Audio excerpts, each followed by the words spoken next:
Bit of a different topic than what we've been listening to today, and that has to do with the issue of child abuse issues and churches, or if you will, more broadly, child abuse issues in faith institutions. And we're going to try to run through an hour and a half kind of lecture in an hour, so I'm going to be kind of zipping right through it. But when we get toward the end, I'd really be interested in feedback from y'all on this. So we're going to work on looking at kind of 4 learning objectives, one being that we're not immune from sexual abuse issues in our faith institutions, and I hope I can convince you of that before you leave today. Secondly, that we should make sure that, just going to say churches, so I don't have to say churches and synagogues and mosques and other faith institutions. You'll understand that, but I'm going to just say churches to simplify it, that when there is an issue, we need to make sure that gets reported and investigated by the professionals that do these investigations that we've been hearing about all day today, not in-house, okay? Then third is that we're going to kind of take a look at some of the history and sort of structure of church organizations to see if we can make a little bit more sense of why some things are risky and kind of what to watch out for, and then take a look at one model of a child advocacy policy referred to as safe sanctuaries. Anybody here that's Methodist? Yes, I see a few hands. That should sound familiar. Safe sanctuaries. And also premises protections. You don't need to be taking notes. This is all going to be on the website, including a Word document in addition to what you're going to see here. You're going to also see a Word document of what safe sanctuaries, the policies are. Okay. So, first of all, do you really think we need to be concerned about child abuse issues in churches, or no, not really? What do you think? Yeah. Yes, we do. Well, really? That seems kind of odd in some ways. Because after all, the term sanctuary, really, what else do you think of as a sanctuary besides where people gather in a church for a service? So, yeah, it's a place of refuge, like a bird sanctuary that's protected, right? And in fact, in the War of Roses, that was a while back, there was a law of the land that allowed for people to retreat to churches where it was a sanctuary from warfare, as long as they were in the church. The king's troops couldn't come get them, and that kind of thing. So we tend to think of churches historically as kind of safe places where we feel comfortable, we're with people we know, and that's good, and that's where the good things happen and not risky things, hopefully. But we may need to get a little more sophisticated about this. Now, also, I would suggest that some language that we learn at church tends to push this issue of feeling safe and like maybe we don't have to worry about things like child abuse because of some of the dichotomous words that we pick up in religious language, such as good versus evil. So it's one or the other. Born again. I once was a sinner and then I was born again. And forgiveness, for example. There's a lot of dichotomous language we learn in religion. And it's kind of natural for people within a religious institution to tend to think, the problems are out there in the secular world, right? We're okay, but there's a lot of folks that aren't okay, and they're out there. But as Pogo said, sometimes we've met the enemy and he is us. Now, all right, bear with me on this. So there's a contemporary theologian named Brian McLaren who has written a fascinating book. And one of the things in the book he talks about is the concept of tribalism. And by tribalism, what he means is that we tend to identify with whatever group of people we identify with, okay? Now, in terms of these slides, these are more the literal understanding of tribes. Anybody know which two tribes these might be, by the way? Can anybody guess? It's no, they're not gang members. It's it's the Tutsi and the Hutu. Okay, anybody know about anything significant about the Tutsi and the Hutu? Well, they've been wiping each other out for a long time, okay, in major ways. And what McLaren is saying is we're kind of hardwired to think in terms of who are my people, that's my tribe, and we're okay, and if you're outside my tribe, you ain't okay. And the same thing happens, therefore, about churches. In other words, think about a few years back, Northern Ireland, okay?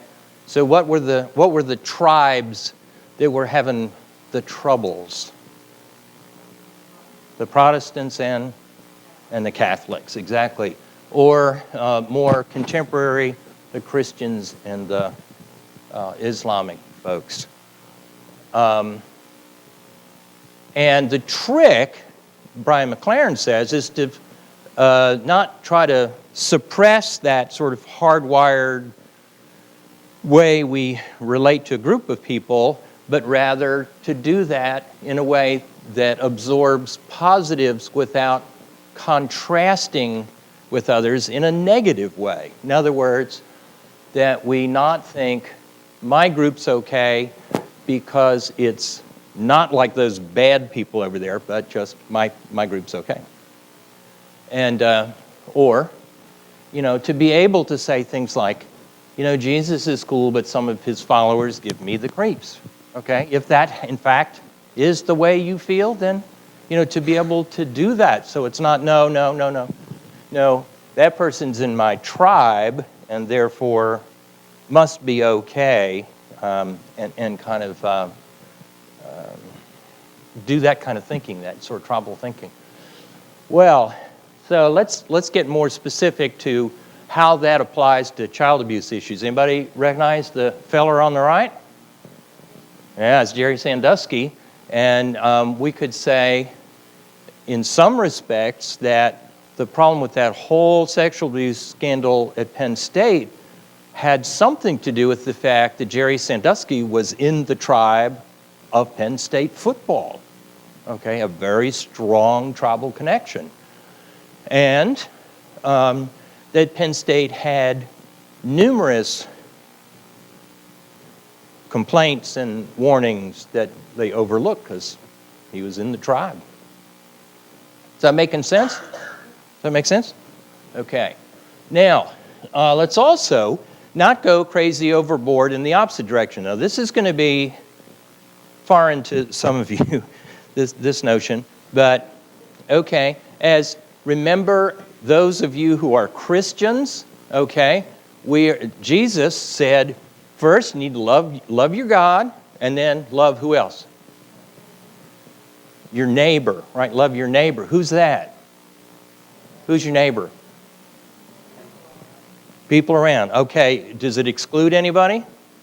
No, your neighbor's everybody. Okay, so we also need to be careful that we don't use that kind of dichotomous thinking that it's okay to be mean and uncaring and exaggerated in our thinking by vilifying people either, even sex offenders.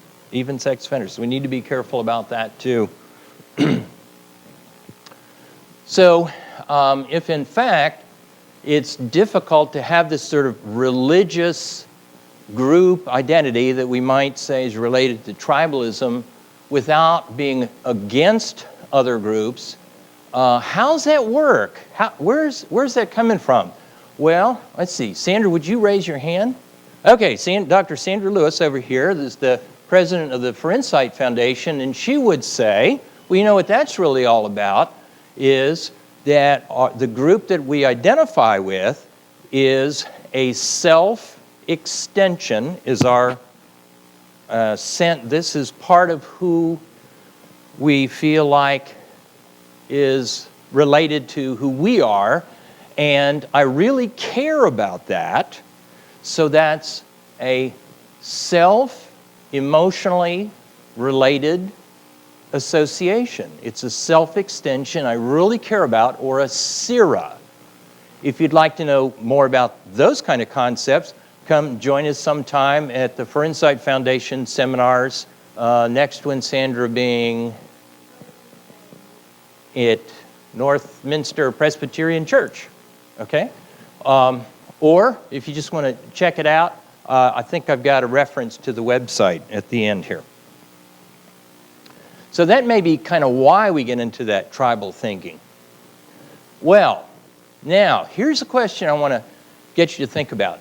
Are there some tribes, that is religious structures, that in fact may be a little bit more risky related to risk of child abuse than others? What do you think? I hear some yeses, and I hear some other people that don't want to vote on that, okay? So yeah, probably, but it's complicated. You know, most things are complicated, and usually the answer is it depends, right? So let's take a look at that. Well, one theory is a cool article by Holt and Massey that reject the notion that, wow, we've heard about a lot of those scandals of sexual abuse in the church, in the Catholic Church, and maybe what that's all about is people with a homosexual orientation being attracted to becoming priests. That's one theory, okay? Holt and Massey, they say, nah, that's wrong. That's not it. It's probably more related to situational factors in the church that say it's okay for priests to be alone for extended periods of time with children. Okay? And if there's a problem, historically, they'll try to solve it within the church. That's probably the greater problem that the Catholic Church has had. Okay, now if I'm insulting somebody's religion, just hold on, I'll try to get to everybody. Okay. All right, now, another, to me, really fascinating article is by Wooden, and it just came out, who is kind of extending that notion of, well, you know, the structure of the Catholic Church makes this more complicated because the United Nations Committee on the Rights of the Child, that's very recent, urges the Vatican to accept all the recommendations that they made in revising their Code of Canon Law to, quote, make it mandatory that bishops and religious superiors report suspected cases of sexual abuse to civil authorities, even in countries where civil law does not require such reporting. Think the Catholic Church has adopted that yet? No, not yet. I personally think that's the coolest pope since I've been alive. I just think he's a cool pope. But this is a slow process to get there because you're talking about a whole organizational structure that's all within the church that's used to dealing with these things. Now, Chris Newland at the National Center on Child Abuse, the National Child Advocacy Center, rather, in Huntsville, Alabama, put me on to this study by Kent that looked at cults and alternative religions, and basically saying, you know, it's interesting that in a lot of these cults and alternative religions, there's been a problem of child molestation.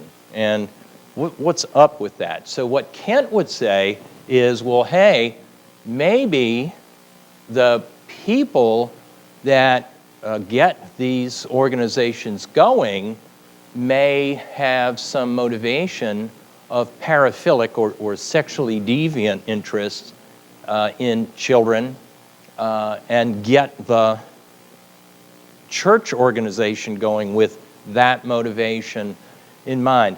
Does anybody remember, I may really get myself in trouble here. Does anybody remember the issue of the Nuwaubians in Putnam County? That's a Georgia thing, right? Right. That's not too long ago. And I believe, am I right, Tracy, that the leader of that organization was eventually prosecuted and incarcerated for child molestation of many of the young children. Yeah. So Kent's saying, well, maybe that's got something to do with people who start a religion that's sort of we think of as a cult. Well, that's an interesting theory. And he said, maybe there are 8 sort of theological excuses that we sometimes see in cults that lead to risks of child abuse. So, kind of watch out for any of these things in other religions as well. And what are those 8 theological excuses? I'm glad you asked me that. One is Western scriptural patriarchalism. Now, good luck with my pronouncing these things. The second is Western patriarchal incest. Okay, the third is patriarchalism and polygamous child brides. The fourth is millenarianism. Did I get that one right? Fifth, okay, antinomianism. Am I saying that right? Wow. Fifth is sex as the means to salvation. 7 is sex as salvation. And 8th is sex as equally fallen. Did everybody get that? Well, wait a minute. Wait a minute. Holy big word, church language, Batman. What do these terms mean? What in the world? Okay, so let's go over it. Western scriptural patriarchalism means religious doctrine as interpreted by males, sorry guys, males with social, political, economic, and sexual domination over females. Who does that include? Let's see, that would be most of our Christian church organizations have some ties to that in the West. How about Western patriarchal incest, male domination that can even excuse sexual initiation of children, or that blames the child for seducing the father? Wait a second. That's in the Bible. Makes you think, doesn't it? Patriarchalism and polygamous child brides means acceptance of a male patriarch having more than one wife or concubines, some of whom were very young. Really? Who? Oh, wait a minute. That's right. Think Old Testament. Oh, yeah. Okay. Millenarianism. Okay, what in the world is that? Oh, that's all about the second coming of Christ, and that the idea was this is going to happen really soon, so let's not worry about laws and things like that. We don't have time for all that. We got to get ready. And that includes sexual laws. Antinomianism, that's the rejection of established morality because of the idea that really traditional morality, that's just for the weak and the damned. Wow, really? Sex as the means to salvation. Oh, okay. So that would be the use of sex magic with a K. Magic. with a K, that burst through conventional morality in the quest of spiritual insight. Wait a second. That term was used by a guy named Aleister Crowley. Okay, anybody recognize that name? Okay, well, he's often associated with having written some things that influence satanic cult ideas. Ooh, okay. Then sex is salvation. That would be the idea of intense and frequent sexual experience that's viewed as a spiritual end in itself. And so the idea was that if you're a practitioner of this, you need to pass it on to everybody. That includes the young and the old as well. And then sex is equally fallen. That's the idea is, look, we're all sinners. All sex is sinful, okay, in any form, for any reason. So it's really no worse having sex with a child than with a consenting adult. It's just bad, so what's the difference? Now, that gives some pause for thought. So is there really a simpler way to recognize any of these religious structures, to be sort of cautious about how this can influence our own churches, to be wary of and understand why there may be policies and structures in place that are actually not so good for children and that we need to question? Yeah, maybe. So we might include things like this. If in your church there's a man in charge who says basically, don't question me. Don't question me, okay? I got a direct connection to God, and I'll let you know. Oh, question him, okay? Question him. Oh, yeah. Then we may be more at risk in a church that says we look at the Bible as inerrant, literal, and now I'm really going to get myself in trouble. I can see that, and that therefore it's okay to extract passages from the Bible out of context and then sort of justify something that at first blush sounds like, oh gosh, I don't know about that. Well, it's in the Bible, okay? So if you hear that, question it, all right? How about this? Anything that is a form of domination system as being what has been interpreted as being endorsed by God, all right? So let's see, that would be the Egyptians' treatment of the Jews, right? That was a domination system. But wait a minute, when they got away from all of that, and God finally, after 40 years, got to the promised land and got settled in, what kind of political structure did they develop? Who ran things? Bible? Anybody read the Bible? Kings. They wanted kings. Okay, so it's been argued, you know what they did? They recreated a domination system, just like back in Egypt. Well, that's one interpretation. So watch out for that. If that's kind of what you're hearing at church, watch out for that. Or how about any kind of religious justification for very unfair distribution of resources? You can think of that as wealth. But it could also include unfair kind of benefits to the clergy. Hold on a second. I think that included the high priests in the days of Jesus. Right? That's one of the things he was really upset about. Yeah. And what about the fifth one? That religious or ignoring or tolerating of injustice is another thing to be concerned about for its own sake, but also in terms of risk of mistreatment of whoever's not powerful, and let's see, that would include children.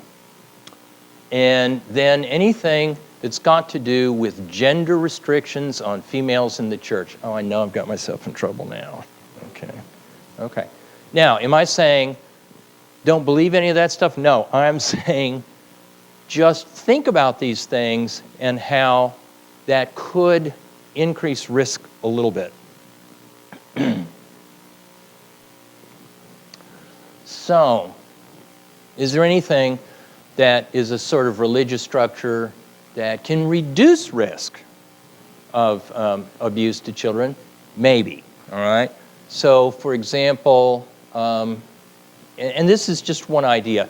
In general, the religions that tend to be sort of trending toward seeing themselves as emerging Christianity, it might help a little bit just because they're probably more into social justice. Now, that's just sort of a preliminary thought on the idea. Now, what we need to do to find our way is to find a balance somewhere in between the denial of abuse issues, because, yeah, they happen in church organizations, we know that, versus vilifying and hating people, because, let's see, that wouldn't be loving our neighbor, would it? Okay, and that's a real trick. That's a real trick to find that balance, you know. That's really kind of what we're supposed to be working on, at least as Christians. And so we're hearing more about child abuse issues in churches, and where's this emergence of awareness coming from? We know where it started, liability insurance companies. That's where it started, because churches can go bankrupt with mishandling a child abuse issue, getting sued, and all the money's gone, okay? So the liability insurance companies have been saying, okay, you got to have some new policies that make this very, very unlikely, okay? And they've been very helpful in pushing this issue in some ways. Then, of course, we've had the big media cases. I think this is Father McGahey on the left, in one of the early cases in the Boston Catholic Church scandal issues. Oh, by the way, any Catholics in the room? Okay, do you feel like I haven't picked on you enough yet? Doing okay? All right, well, let me just add one more. So I went on a paddle boat vacation up the Mississippi River last fall. Oh, it was fun. And we ended up in St. Paul, Minnesota. And so we get to St. Paul, and now we're going to fly home. We take an extra day in St. Paul and tour all around. And I'm at the hotel, and I open up the newspaper, and there in the local St. Paul thing, a new sex abuse scandal in St. Paul. So this was September, October of 2013. Once again, about, I think it was a priest, who primarily had been caught with child pornography, but I think there was also some indication of contact sexual abuse of children. To me, that's not the biggest issue, but to me, the bigger issue was, and when some of these things were complaints up the hierarchy, it was hidden. It wasn't reported. It was like, oh, that's not good. Need to change that. So let's look at, well, what are the facts about child abuse, especially in church settings? What in the world should we think? For example, maybe it's just that the United States is so sinful, God hates us, okay? And we're getting our just due. Or maybe it's that we're such an undisciplined lot that during childhood we need to get ourselves straight by having our sinful nature beaten out of us. Maybe, okay? Oh, wait a second. That would be the pastor at the house of prayer. Let's see what happened to him. He's locked up. He's locked up. You can't do that, okay? That's in Atlanta. Or maybe we need special self-help groups like SNAP, which has nothing to do with food stamps and stuff. It's got to do with self-help if you've been abused by priests. That's the P of SNAP. Okay, so there's actually a whole organization for that. Or maybe that's not going to be the solution. I don't know. But here's the first teaching point. That in fact, abuse does happen, including sexual abuse, in churches and other religious institutions, and in the youth programs affiliated with churches. So don't forget, it's not just what the church is doing, but churches are often now community centers for a lot of other kinds of things. We got to think about that too. So how do we prepare for this? Well, first, we don't need to be in denial. Okay, this stuff does happen. Who here knows that? Well, who's a member of a religious organization? Yeah, okay. And who knows that you have a child advocacy policy in your church, written and trained? I don't see as many hands. Okay. Well, I hope to change your mind on that. Okay.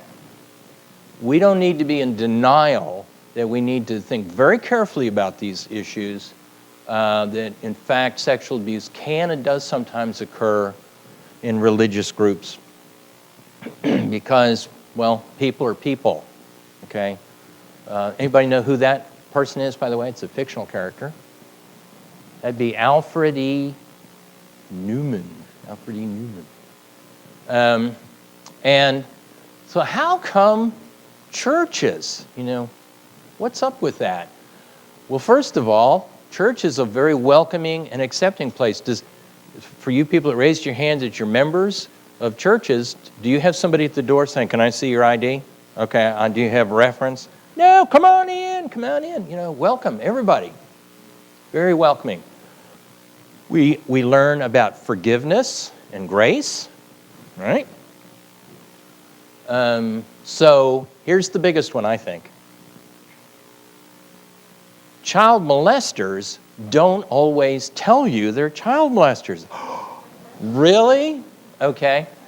And they can really misrepresent themselves and their motives. Okay. So watch out. Not everybody walking in your door is there for the reason they are going to tell you. Well, let's see. Also, our members are part of a broader culture. And in our broader culture, guess what? It's getting very sexualized, isn't it? And now we think of a church as either a place or an organization, when actually it was meant to be believers, a group of people originally. So it's kind of changed what it means. And I don't know about your church, but in my church, the kids go all over everywhere. Okay, and supervision's kind of casual. Then there's traditions and power structures and organizational things that we talked about that we need to look at. Plus, hey, even if somebody has molested a child, what are we supposed to do with sinners? Help them?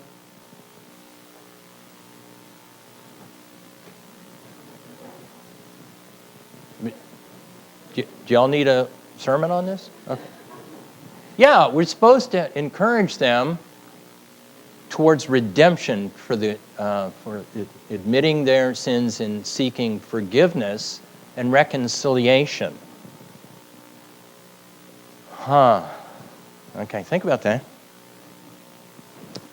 And anyway, once you join tribe, got it? It's your tribe. So, are we getting better or worse about this issue of child abuse and churches? Who thinks we're getting better? and child abuse rates are going down in churches. I don't see any hands. Okay. Who thinks we're getting worse? Some hands. Who thinks we're staying? Well, about the same. Okay. Most votes are for worse, pretty close to the same. Guess what? Oh, we're getting better. We're getting better. Now, we're getting more aware of it. That's what's happening. So since 1994, there's been a decrease. And that's what, about 20 years. So we've gone from incidents of reports of about 3% of churches to about 1% of churches. Is that 1% okay? No, but it's actually getting a little better. So I guess we're doing something right, but we got a ways to go. However, we really need to think about a thorough investigation, not by the church people, but by whom, if there is an allegation of abuse. The professionals, that's exactly right. And we've been hearing all about how that works earlier today. Doing an in-house church investigation is a little bit like doing brain surgery on yourself, okay? Don't do that. You'll get hurt. Yeah.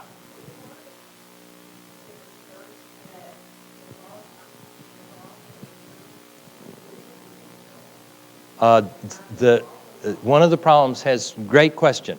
One of the problems is, does it have to do with the law? I think you're right, but I think it's got to do with the history of the mandated reporting law, and that's changing. That's changing. We'll get to that, but it's a great question. Okay. So that's the second teaching point is don't try to resolve these things with some church committee or whatever. Report it. Report it. Now, let's talk about that law. This is actually an area where kind of church and state can collide historically. So back in 2011, for example, if someone said, well, what about that in Georgia? Do pastors, are they mandated reporters? What do y'all think? Were they? 2011. No, they weren't. Okay, lots of people were, not pastors. Well, guess what? That's different now. So maybe about 35 states, more or less, because it keeps changing every year, say, yes, pastors are mandated reporters. So what about now? Well, we debated this at the National Symposium on Child Abuse in 2012, which was March of 2012. And there was, most people in the audience, all, child abuse intervention professionals said, well, they should be. But then some people said, well, wait a minute, what about this and this and this? But most people agreed they should be. And in fact, yes, now we're moving in that direction. So now pastors are mandated reporters in Georgia, except if their awareness of the abuse occurs only in a counseling session like a confessional type setting. Yeah.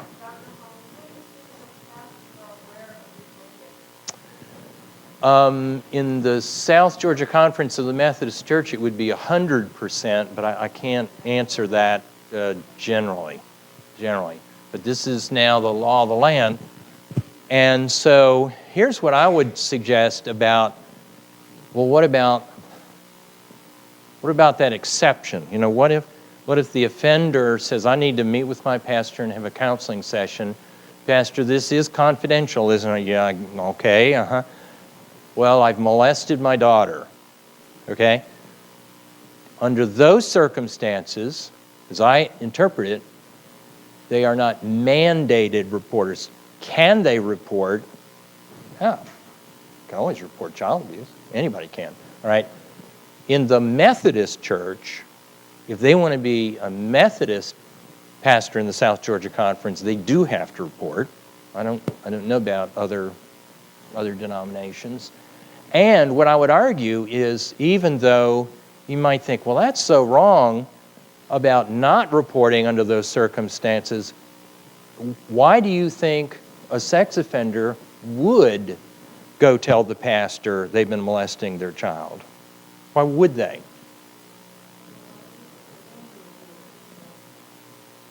Shout it out. They want help, really? Is that your experience? Okay. My experience is it's management of stuff that's getting out. Stuff that's getting out. Okay. So I don't know. I may be wrong on this, but I would think this would be very, very unusual for that to be the only source of that information. So if I'm understanding the law correctly, and maybe I'm wrong, if that guy's wife comes in and says, you know, the day after the counseling session, my husband told me that he talked with you about molesting our daughter, and I hope you can help him, I think the pastor is now obligated to report it because that was not a counseling session with the offender. Anybody got an opinion on that? Okay. Or if the child discloses later and the pastor learns of this, I think he's a mandated reporter. Yeah, in the back.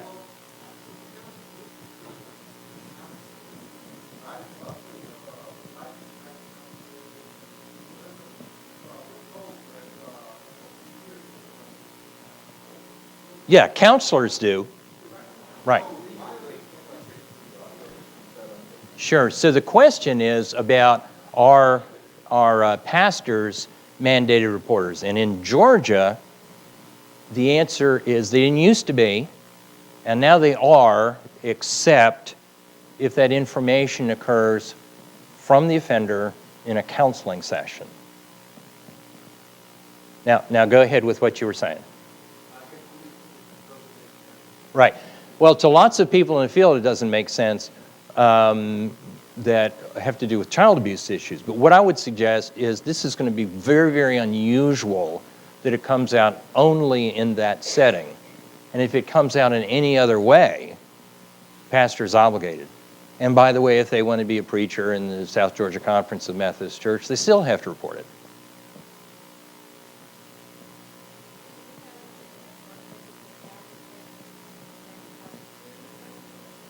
I think it's got more to do with theology and that whole idea of the confessional that comes from the Catholic setting. And I've heard some of those discussions, but I don't totally get it. And how that, when it first got started, it was important because it was important to allow people to reveal their deepest concerns without the government being in the middle of it. They weren't thinking about child abuse issues at the time. Yeah. But let me just say, as a trend, we seem to be headed more and more and more as a nation toward mandated reporting by everybody that deals with kids in any way. That seems to be the trend, which I think is a good trend. Okay, so it probably is best to require pastors to be mandated reporters, but like if you lived in a state where they didn't have to report, that's tough. It's a tough sell if it's not mandated report by law. So how come there's ambivalence in some ways about this requiring of clergy to be mandated reporters? Remember I mentioned the War of Roses. Well, that's really how the whole idea of getting to the church was a sanctuary from governmental attack. Okay. and that the confessional was really a place where a worshiper could confess of their sins and then repent, and the government didn't have to do with part of that. That's sort of some of our history of why any pastor would have any ambivalence about mandated reporting. So, have we done anything that's helped? Well, yeah, actually, we're sort of moving along slowly, including some rigorous child advocacy policies that we now see implemented in many churches. And I can only tell you about the South Georgia Conference of the United Methodist Church because I'm a member of the United Methodist Church. I'm in the South Georgia Conference, which is basically Macon South. And I work out of an office where I share the office with the pastoral counselor of the South Georgia Conference of the Methodist Church, and she gets all these crises. That's Reverend Deborah White Knight, who ends up getting calls on, big things that are about to explode in churches, including child abuse issues. Okay. She also tries to work with pastors to be sort of thinking through some of these things. So they are required to take, I think it's every maybe 3 years, sexual ethics classes and things like that. So I can tell you a little bit about that. And the policy name in the South Georgia Conference is called Safe Sanctuaries. Now, Safe Sanctuaries is more a type of child advocacy policy. So it's a little bit different from church to church. And basically, I'm going to quickly go through that because we only have quickly to go through that. It'll be, when you get on the website, you can get the whole thing. So don't worry about that. I'm going to go awful fast. And I'm just saying this is one model that I think is useful. So, what's it involve? Well, first of all, that any adult that's going to work with kids should be screened. Well, with what? Well, standard contact information, their qualifications, that they should have been involved with that church for at least 6 months before working with kids. They're going to get their criminal records checked on. They need 3 references. No, not your sister, non-relatives. And that's important. What percent of cases would you guess that's going to pick up on sexual offenders? Rare. It's still due diligence, though. All right. So you get screened. Well, what do we need to be looking for? Well, things like this. If you've got a crime against children, okay, you don't need to be either working for. Well, you don't need to be working for the church. You don't need to be working with the kids, or any kind of history of child abuse in any form, or of other violent offenses, or a drug conviction within the past 5 years. So what are some of the key factors? And like I say, you can go onto the website for all the little details. But some of the key factors in safe sanctuaries, it's operated through the Office of Connectional Ministries, and you can look up the website and kind of trace all of this. And there's about a dozen people on a task force that got this going, including my colleague, Reverend Deborah White Knight, who's also a licensed marriage and family therapist, by the way. And that it applies to all adults who have contact with children. Let's see, would that cover the pastor? Yes. And all the churches are supposed to be in compliance by now in the South Georgia Conference, and that other kinds of conference events should also abide by this policy. What's that mean? Oh, okay, like you have some kind of big gathering and you have, I don't know, another church come for some event, you're going to also follow safe sanctuaries then as well. That ministries from other agencies are urged to meet the policy. Outside groups, we got the Boy Scouts that meet at my church. They've got to follow this.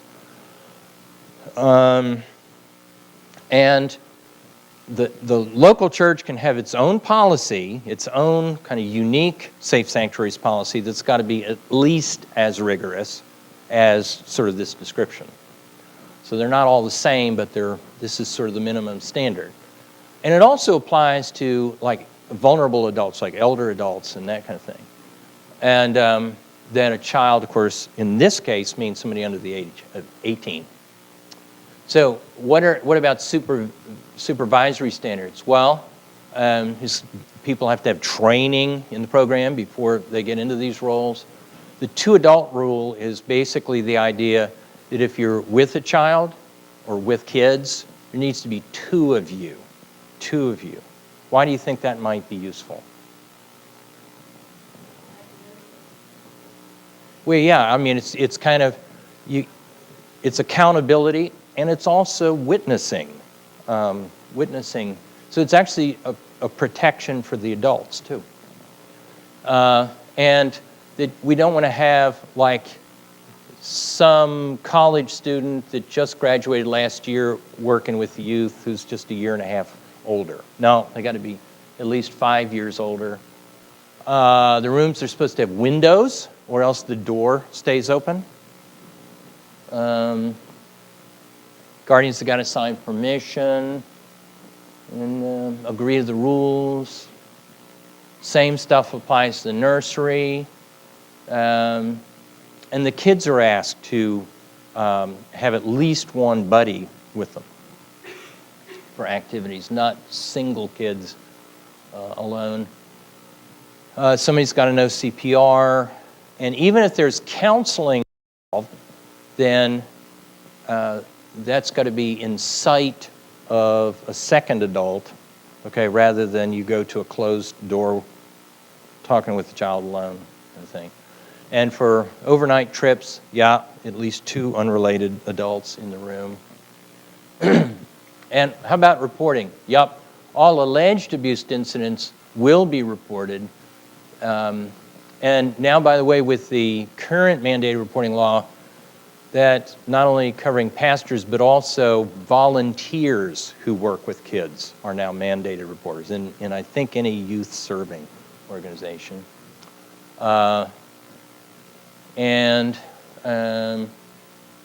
Yeah, if there's a problem, you also need to kind of go up the chain of command, but it's not for the church to decide what they're going to do. They still have to report it. And there's this conference crisis team. They're going to be contacted.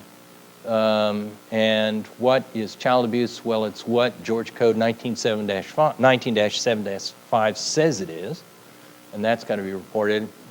And then that person will be removed from contacts with children until it's investigated. There's some outcome. Report still needs to be made to DFACS. You got document stuff. Pastoral care and support is going to be available. The bishop can decide if he wants to do anything else. And one of the other options is to contact the sexual ethics response team, but none of that will be in lieu of reporting it. It's in addition to reporting it. Okay, safe sanctuary. So what else has kind of helped recently? Well, I think these sexual ethics classes required of the pastors have been a little helpful. Get them to think about things they probably don't usually think about. By the way, my colleague Deborah White Knight wrote an article on the website that says, oh, and if you look in the book of Discipline, which is a Methodist thing, is this consistent? Yeah, it is. It's consistent. And she also created a thing called a premises protection agreement. So what do you do if somebody contacts the church and says, I'm a registered sex offender, I'm on probation, and I want to attend church? Oh. Anybody had that happen in your church? Anybody had that? Yeah. It's complicated. Okay, so One idea is a premises protection agreement, which is basically, in order to come to our church, you're going to have to agree to the following things and a whole bunch of things, which includes you'll never be left alone to wander around, or you're never going to be with children by yourself. You can forget that. And interestingly, Deborah tells me that 90% of the times that this has been implemented, the individual who agrees to it, signs the agreement, quits attending that church within 90 days, which makes you think, ooh, so why did they really want to be there? Mm-hmm. And I think the mandated reporting law revision has helped a little bit too. So, fourth teaching point, if you don't have any kind of child advocacy policy in your church, you need one, and use one that's pretty well established. Does it have to be safe sanctuaries? No, I'm sure there's plenty of good ones, but don't just get a committee going and say, gee, what should we include? Because you got to think of a lot of different things. In other words, don't reinvent the wheel. Use a template of one that's already working out pretty good. So premises protection agreements look kind of like this. It's for known sex offenders, and it goes into the details of access to church property, and it's signed by the pastor and chair of the Safe Sanctuaries Board and the offender's spouse, if there is one. And it's curious to me that of the people that agree to this, most of them quit attending that church. I'm not totally sure if that's what that means, but one possibility is, well, maybe they weren't so safe. Another possibility is it's an awful big hassle. So what can we do in our local churches? Well, for goodness sakes, update your child advocacy policies. You ought to review them yearly, too. And an existing model is helpful.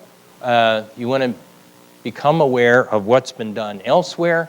You want to require training for everybody that works with kids.